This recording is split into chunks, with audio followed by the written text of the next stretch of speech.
Hello बच्चों, आप सभी कैसे हो? आई होप आप सभी अच्छे होंगे।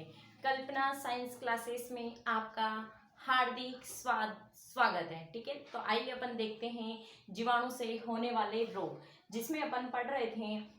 लगभग अपनों ने 4 पार्ट पढ़ लिए हैं और 5वें पार्ट में मैं लेके आई हूँ मोस्ट इम्पोर्टेंट जीवाणु से होने वाला जो रोग है उसको कहते हैं अपन कुष्ठ रोग, जिसको हम कोढ़ के नाम से भी जाना जाता है। कुष्ठ रोग को लेप्रेसी रोग के नाम से भी जाना जाता है। इस कुष्ठ रोग को कोढ़ के नाम से भी अपन जानते हैं। सबसे पहले देखते हैं, हर कंपटीशन में या हर क्लास में आने वाला प्रश्न होता है, वो होता है जीवाणु, यानी कि कुष्ठ रोग का जो जीवाणु होता है वो कौन सा जीवाणु होता है? तो माइक्रोबैक्टीरियम। इसका जो जीवाणु होता है वो होता है माइक्रोबैक्टीरियम।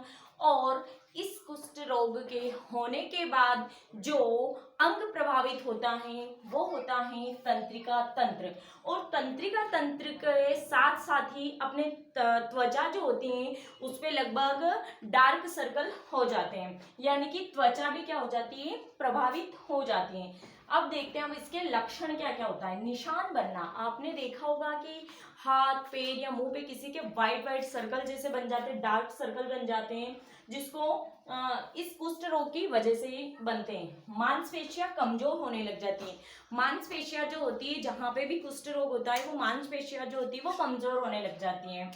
अब देखते हैं इसका बचाव क्या होता है। तो बचाव, पहला ही बचाव होता है कि जब आपको ऐसा पता लगता है तो आप तुरंत चिकित्सा से संपर्क करें। और जब भी आपको चिकित्सा के थ्रू पता लग जाता है कि कुष्ठ रोग हो गया है तो ऐसे व्यक्ति से अपने को क्या रहना चाहिए, संपर्क नहीं बनाना चाहिए, यानी कि अपने को क्या रहना चाहिए, उनसे दूर रहना चाहिए। इसी प्रकार पहले बहुत ज्यादा भ्रांतियां चलती थी कि जिसको कुष्ठ रोग हो गया है वो आगे नहीं बढ़ सकता है ना, पढ़ाई नहीं कर सकता है। लेकिन आजकल शिक्षा के स्तर पे क्या हो सकते, शिक्षा ने क्या करी, ये भ्रांति जो है ये बिल्कुल ये क्या कर दी, ये खत्म कर दी है।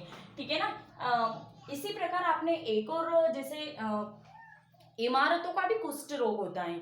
उसका जो मेन कारण होता है वो होता है अम्ल वर्षा। ये भी इंपॉर्टेंट है, याद रखना। तो अब पढ़ेंगे अपन सेकंड जो जीवाणु से होने वाला रोग है वो है निमोनिया। सामान्यतः ये निमोनिया जो रोग होता है ये लगभग सभी बच्चों में, यानी कि जो छोटे बच्चे होते हैं उनमें हो सकता है।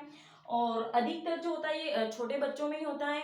और जो जैसे कि बूढ़े व्यक्ति हो गए हैं उनमें अधिकतर होने की संभावना हो जाती है। इसमें होता क्या है, जो लंग्स होते हैं, फेफड़े जो होते हैं, उनमें ऑक्सीजन की जगह, जैसे अपन का ऑक्सीजन को अंदर ले रहे हैं, कार्बन डाइऑक्साइड को छोड़ रहे हैं, तो गैसों का, यानी कि अपने लंग्स में गैसों की जगह पानी जो भर जाता है, इस वजह से एक बीमारी हो जाती है जिस बीमारी का नाम है निमोनिया। अब देखते हैं इसका जीवाणु।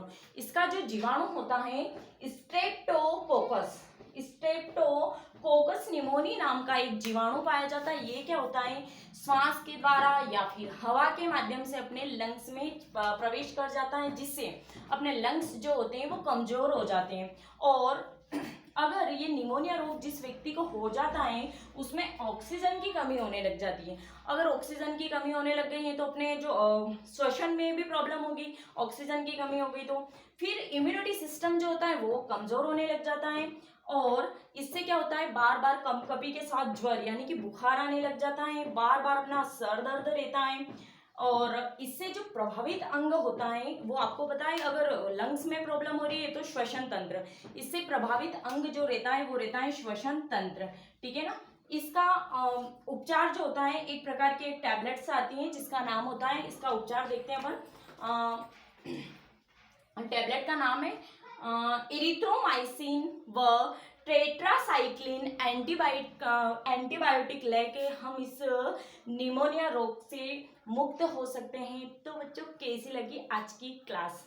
पसंद आए तो लाइक करें, सब्सक्राइब करें एंड बेल आइकन को प्रेस करें। धन्यवाद, मिलते हैं नेक्स्ट वीडियो में।